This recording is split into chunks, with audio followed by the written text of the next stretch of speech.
Yo, what is going on everybody? It is Bumfris, back with another episode of Entitled Parents. This one is an absolute banger and I have a feeling you're gonna love this one. Before we get into the video, don't forget to smash the like button. For every like this video gets, you will get 1,573 Bumfris points to spend at your leisure. Yes, they are worthless, but hey, how cool is it to say that you've got a whole bunch of Bumfris points? Otherwise though, sit back, relax, and get annoyed at some entitled parents.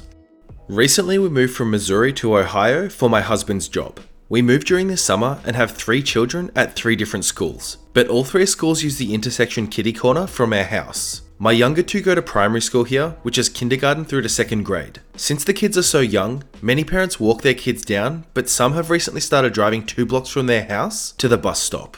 Well, there is this one mum in this green Jeep that has made it a habit to park on our grass in the afternoon to wait for her child. I didn't make a big deal out of it the first few times, but after a week straight of rain during the fall, her Jeep made huge muddy tyre tracks in our grass. I'm talking 4-inch deep huge marks where the Jeep was nearly stuck. She had to back up to get out after 5 minutes of letting the tyres spin. The following day, I walked up to her Jeep and knocked on her window.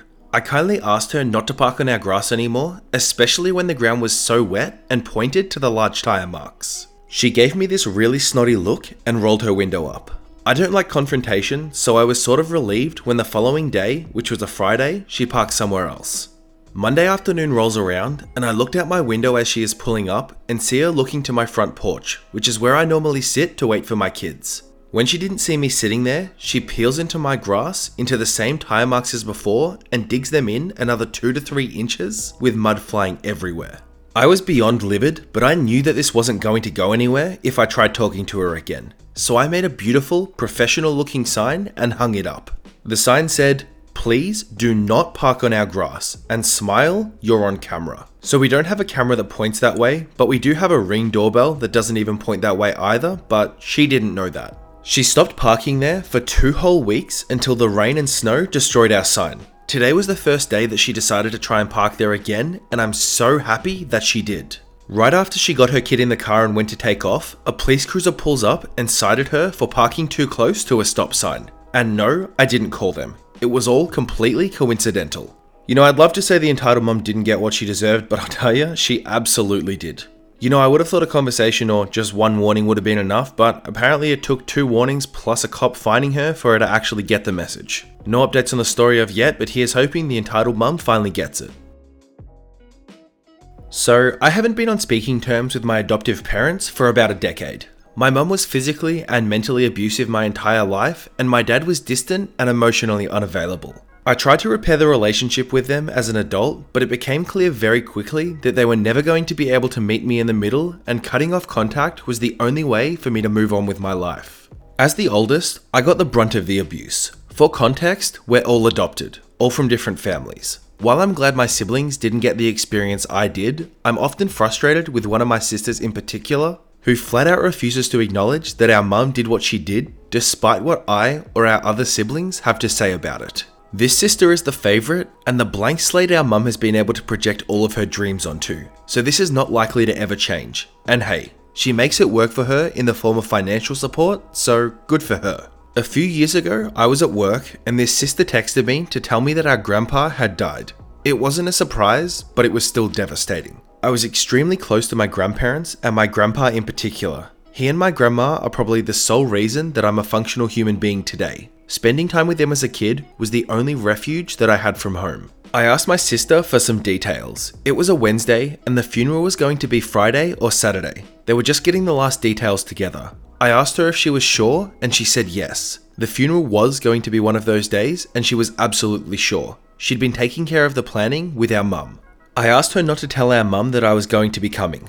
I knew it would cause drama and I wasn't looking to be disruptive. I figured I could stay in the back, say my goodbyes and slip out. My sister exploded at me. Apparently our grandpa dying didn't warrant a phone call, but asking her to not say anything to our mum did. She screamed at me that I was being ridiculous and that our mum wanted me there and already knew that my sister was talking to me. I was the reason that we couldn't be a family and I needed to let it go. There was no real point in arguing, and since my mum knew I was coming anyway, I didn't have much choice but to just suck it up. I hoped that since she knew how close my grandpa and I had been, she could maybe be reasonable and civil for one day. I hung up with my sister and got things in place to make the drive down. I lived 10 hours north of where the funeral was going to be, and if I wanted to get there in time, it meant leaving first thing the next day so I could be there before Friday. The drive down goes through some mountains, and I put my phone in airplane mode to use it for music only. Otherwise it will skip songs, hitching when I try to find a connection. Along the way, I stopped for some food about 7 hours in.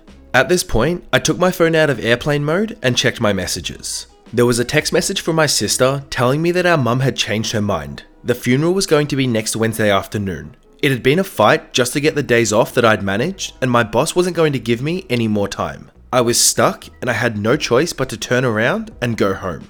I turned around and drove the 7 hours home and had a few shots in my grandpa's name and passed out. He knew how I felt about him, and our mum can't take that away from me. You know, I don't even think that there are enough words to be able to express how crappy of a situation that this must have been for OP, and all I can say if they ever see this video is that I'm sorry you had to go through that. I mean, I know for myself, if a family member of mine intentionally prevented me from going to a funeral of somebody I was that close with, I would be pretty upset. I don't know, a lot of these entitled parents stories are just annoying or outright stupid, but this one in particular, it's just sad. I'm on a mobile phone, so please forgive the formatting.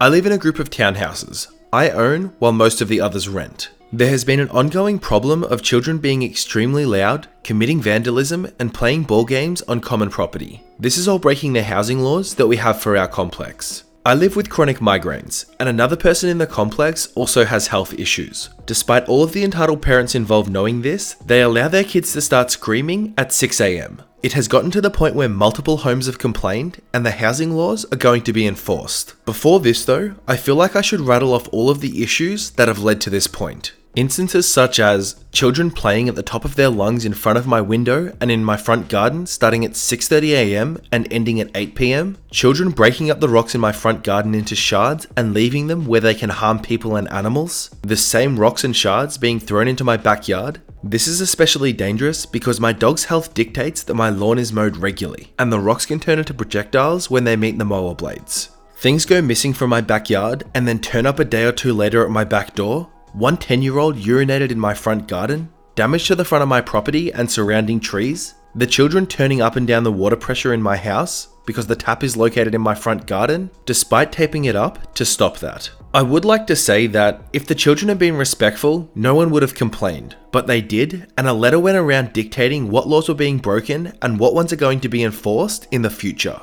One of the entitled parents approaches the other person living in my home today and says, "I'm not going to keep my entitled kid inside all holidays. We need to figure out a time when they can bounce the ball and run around." The thing is though, they have a backyard and don't need to play on common property. They have all been told over and over again how hard it is living with a constant noise. The other entitled parent blames depression and his sick partner not being able to handle the entitled kids inside. The entitled kids though are old enough to know that sick people need peace and quiet.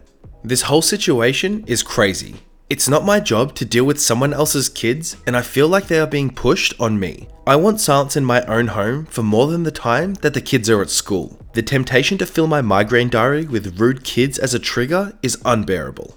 Man, this story speaks to me more than probably any entitled parent story that I've ever come across. A lot of them I probably can't relate to all that much, but this one I can relate to so close to home, it's ridiculous. Back when I was living with my parents, I used to have these kids who, when I would try and reverse out of my driveway, would literally stand behind my car and refuse to move for absolutely no reason. You would try and say anything to their parents and they would literally, like I'm not even kidding, absolutely scream their head off at you. I remember one time when I was quite a bit younger, maybe 13 or 14, and we would play out the front with our friends and just play ball games and whatever, but we would never kind of intrude on other people's property. There was one time that we were playing ball games on the part between where it's somebody's driveway and it's the actual road. And this lady, the same lady by the way that would scream at you if you would say anything about her kids doing the wrong thing, came out and absolutely ripped into us at the age of about 13 for playing on what she considered her property.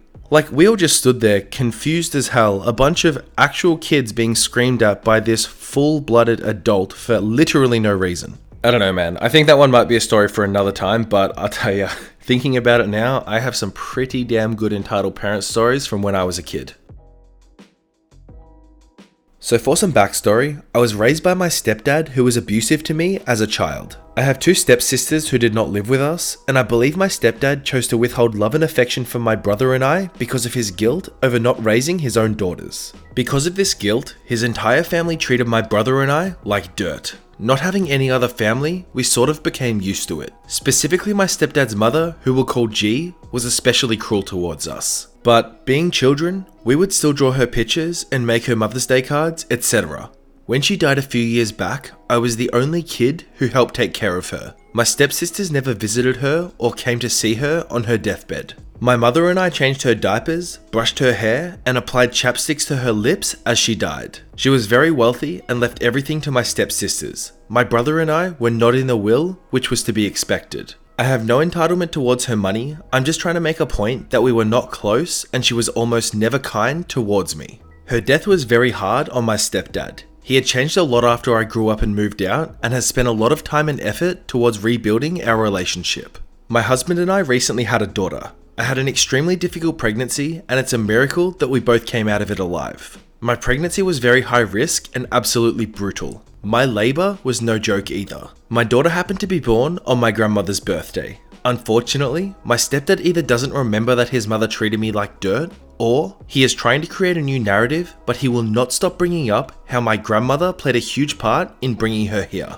At Thanksgiving dinner, he cried while explaining the significance of our daughter's birthday to my husband's family and how grandma, which she was never called grandma by us, not ever, helped bring our daughter here safely. He has also implied numerous times that my daughter may even be his mother's incarnate, which to me is even more disturbing. This was a woman who was horribly cruel to two very young children. She punished my brother and I because she was angry that her son divorced his first wife and married my mother. The only person who had a hand in my baby arriving safely was me, my husband, and my doctors. I carried her and I pushed her out.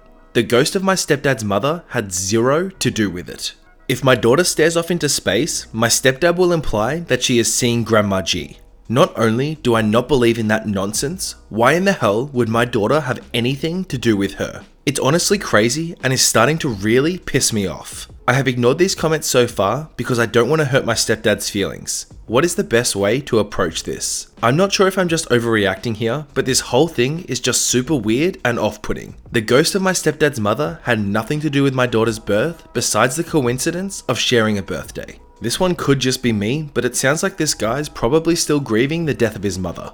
That doesn't by any stretch of the imagination give him the right to kind of put something like this on OP in the way that he has, but I can definitely understand where he's coming from in trying to feel some kind of connection with his mother. I can't imagine from his perspective what it would be like to lose a family member so close to you, but like I said, at the same time, it definitely does not give him the right to make his own stepdaughter feel like crap.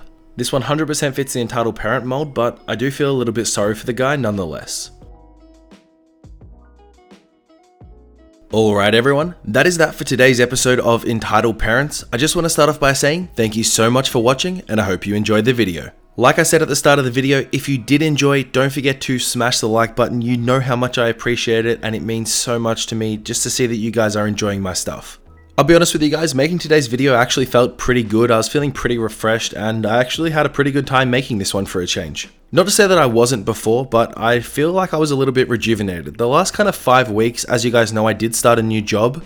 And more than I thought it would, it's really taken a toll on how tired I've been coming home every single day. Like in my last job, I would literally just sit there and pretty much do nothing between the hours of like 7 and 3 o'clock. And now I'm up on my feet actually doing things. It's a big change. Probably seems stupid to a lot of you guys who are, doing trades work and that kind of thing. But for me, it's a pretty big change and I've just come home tired nearly every single day. Now that I'm starting to get into a rhythm and actually get the hang of that type of work, I'm feeling heaps better and I actually do feel like I'm in the mood to make videos, which is awesome. I definitely reckon I can get out another video pretty soon. Like I said, I'm feeling pretty rejuvenated, so maybe Wednesday, Thursday at the latest. I'll give tomorrow a crack, but don't be disappointed if there's not one. I'll make sure to keep you guys in the loop and we'll do a post the day that I'm planning on making a video for you guys as well. But otherwise, I don't want to drag this out too much. I just want to say again, thank you so much to every single one of you who stick around and do watch and enjoy my videos. I love each and every single one of you and I would literally be nothing on YouTube without you guys. So thank you so much. Anyway, I hope you're all having a fantastic day. Like I said, I'll see you guys shortly for another video on Wednesday or Thursday. In the meantime, don't forget to check out some of my other videos if you haven't seen them all already. There'll be links on the end cards right now for you guys to check out. So click on another video, check it out. Hope you guys enjoy it. But that is it for today's video. So again, thank you so much for watching, and I'll see you guys soon. Bye.